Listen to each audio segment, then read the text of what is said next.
अब ब्रह्म तक की साधना को स्वयं ब्रह्म बोल रहा है, ये अनुत्तम है, अश्रेष्ठ है। वो कैसे है कि एक चुणक नाम के ऋषि ने अपने ऐसे ही निष्कर्ष निकालकर ओम नाम का जाप पूर्ण परमात्मा का जानकर और ब्रह्मा जी द्वारा सुनी कि तप करना आदेश परमेश्वर पूर्ण ब्रह्म का है, जबकि यह काल की आकाशवाणी थी।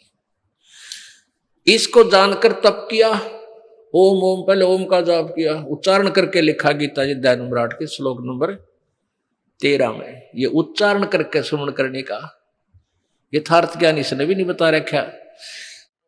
ये इन्होंने ऐसे ही ओम ओम ओम ओम ओम ओम ओम ओम ओम ऐसे करते करते फिर वो तप समाधिस्थ हो गए।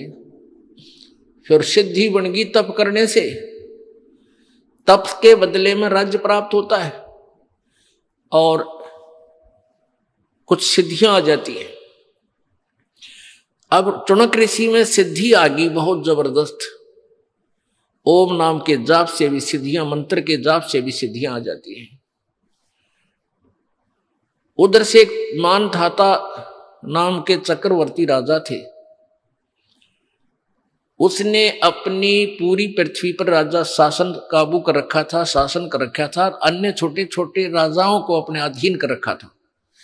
वो कभी कभी 1 वर्ष में 2 वर्ष में एक परीक्षण करते थे।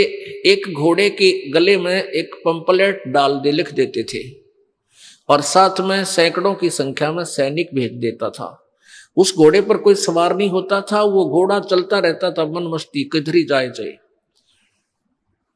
और वो लिखा होता था कि जिसने राजा मानधाता चक्रवर्ती राजा की अधीनता पराधीनता स्वीकार्य नहीं है, वो इस घोड़े को बांध ले और युद्ध के लिए तैयार हो जा। राजा के पास 72 अक्षौणी सेना है, 72 करोड़ सेना है। अब किसकी हिम्मत में 72 करोड़ सेना जो कड़जा पाट जा, यानी किसी ने वो घोड़ा नहीं पकड़ा। अब यो काल का पुजारी चुणक ऋषि ब्रह्म का उपासक, इसने ये सिद्धियां प्राप्त कर ली, आंडी पाक गया। अब इधर से तो इन पर सिद्धियां इन्हीं का जूता इन्हीं के सिर में काल मारता है।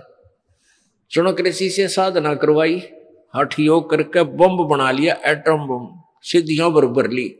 रिमोट काल के हाथ में यो मन, यो काल का एजेंट है।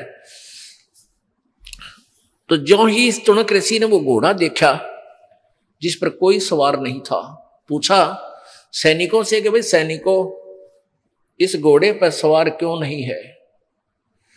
सारी कहानी बताई सैनिकों ने कि राजा का घोड़ा है, इसमें कोई बैठ नहीं सकता और पूरी पृथ्वी पर हम घूम आए हैं, किसी ने इस घोड़े को पकड़ा नहीं। जो पकड़ लेता तो उसको युद्ध करना पड़ता राजा के साथ।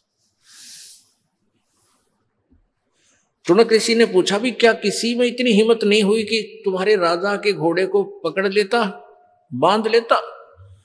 अब सैनिक तो फिर मुंह फाड़ होते हैं, अपनी आंगा प्रत्याग ऋषि समर्थ, इतने सेना वाले राजा के सैनिक तो और अभिमानी हो जाते हैं। उन्होंने उस ऋषि को कहा कि किसकी मां ने दूध पिलाया है जो हमारे राजा के घोड़े को पकड़ दे, होठ फोड़ जाए उसके।